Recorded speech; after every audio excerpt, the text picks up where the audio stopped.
dal leen ak jàmm ci AGT News chaîne bi leen di jox xibaar yi wér te wóor abonné leen ngir dara bañ leen a raw.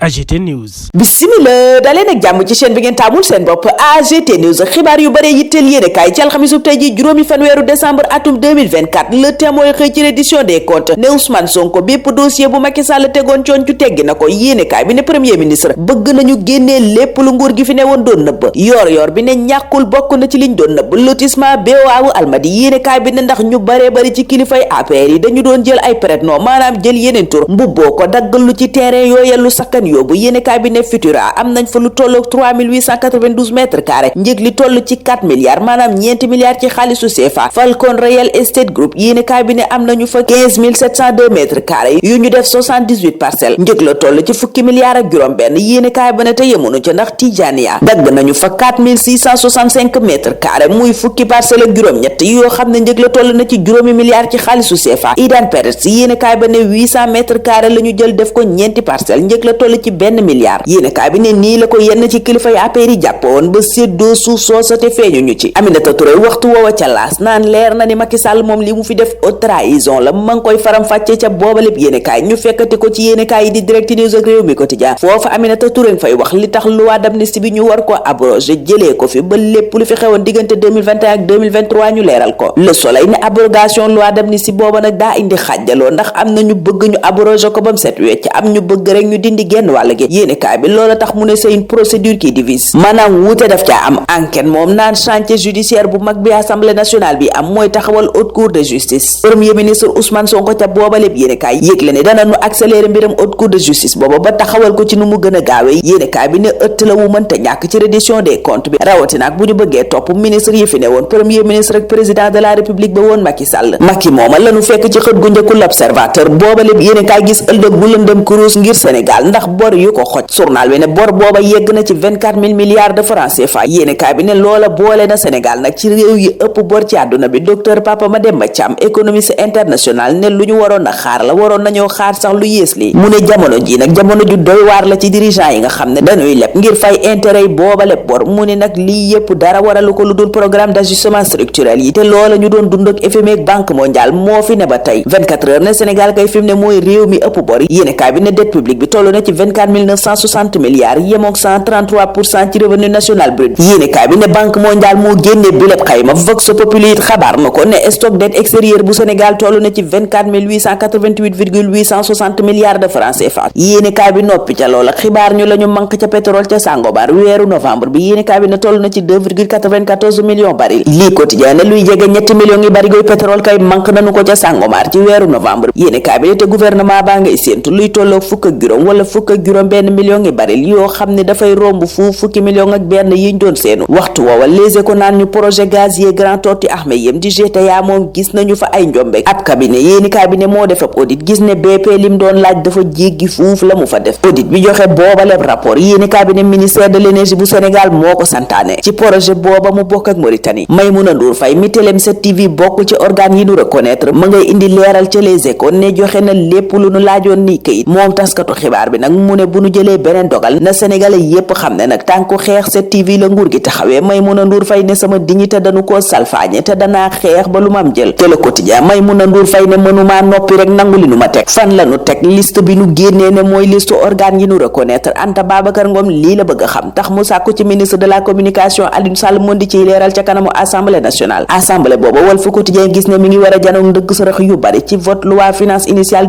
2025 ñu des ci mbiri koppar ak Le Quotidien mi ñuy xamal ni Sénégal daa demoon ci marché UEMOA bi doon fa lebi xaalis yéene kaay bi ne ñaar fukki milliards ak juróom lañ doon wut waaye dërëm bu gën a ndaw jëlewuñ ko fa Abdoulaye Mamadou Gisee ak ñam doon àndal doon jël xaalisu nit ñi naan dañuy defi logement sociaux libération ne seen mbir a ngay gën a lëj ndax escroquerie booba di tëgg wëndeel gi yéene kaay bi ne fu nu natt yaatuwaayam weesu na ko yéene kaay bi ne moom Abdoulaye Mamadou Gisee directeur de cabinet am ak ku doon wax ne tantay président la ñoom ñëpp yéene kaay bi ne retour de parquet la ñu am démb daanu demaat ca procureur tey waaye beneen procédure ubbi nañu ko ca section de recherche bu Saint-Louis yéenekaay bi ne ñu fa tëgg wëndeel ñépp ñu nga leen di déglu. Diourbel it yéenekaay ba ne doyen des juges ba mandat d'arrêt la joxe ngir Abdoulaye Mamadou Guissé gannaaw information judiciaire bu ñu fa ubbi. yéenekaay bi ne information bi ci mujj mooy juróom-ñeenti junniy nit ci réew mi jël nañu seen xaalis ci projet Omart City booba. Libération wëlbatiku wax ci projet de reconstruction des aéroports régionaux du Sénégal maanaam aéroport yi de ci gox-goxaati réew mi te nu waroon ko defaraat. yéenekaay bi ne loola it jalu muus la boo wàqee daa gis. yéenekaay ba ne transaction yu teexel toll ci juróom-ñaar fukki milliards moom la ñu gis waral DG Transcon ñu teg ko loxo. yéenekaay bi ne directeur général société tchèque booba douane doon ko laaj ñaar fukki milliards ngiri pénalité ndax importation yu mu def te déclaré wu ko ak yeneeni infraction yóbbu nañu ko ca kanam parquet financier. Ndella Madior Diouf moom fukki fan weeru décembre bii ñu dëkmal dana dem taxaw ca kanamu chambre d'accusation jëm ci mbiram gone ya faatu woon ñu rob leen te amuñu ca sañ-sañ. L'Observateur mënu ko xabaar ma nga nuy xabaar ni ki yeneen yéenekaay it génnuk àdduna Ambroise Sarr mi ne woon sélectionneur équipe nationale de lutte bu Sénégal yéenekaay bi ne moom Ambroise ñàkk na combat wam bu mujj. lii quotidien ne axlu làmb kay moo ñàkk génn ci cëslaayam muy Ambroise Sarr moom a génn àdduna démb. Sud Quotidien ne Sénégal ñàkk na ku rëy ci làmb. France moom ñàkk na gouvernement démb yéenekaay bi ne ndax motion de censure ba nu yëkkati woon ci kaw gouvernement wu Barnier mu jéenaa jàll ñun ñu taxaw foofa ñaanal leen kenn la jàmm dig daje ëllëg incha allah.